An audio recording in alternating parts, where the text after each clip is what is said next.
কথায় আছে যে কামারের কাছে কোরআন পড়ে নাকি কোনো লাভ নেই, কারণ সে লোহা পিটাতেই ভালো জানে।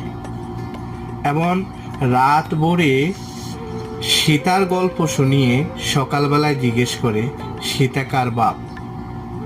বাংলাদেশের এই মানুষগুলোকে ডাক্তার ইউনূস যতই চেষ্টা করেন না কেন আপনি, যে তাদেরকে ভালোভাবে ভালো কিছু উপহার দেওয়ার জন্য বা ভালো মানুষ বানানোর জন্য, তারা তো কখনোই বুঝবে না, তারা কখনো ভালো হবে না।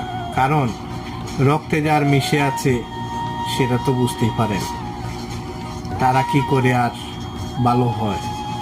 তাদের জন্য ভালো কিছু চেয়েও কোনো লাভ নেই, কারণ তারা ভালো জিনিসটাকে বুঝতে চেষ্টা করে না।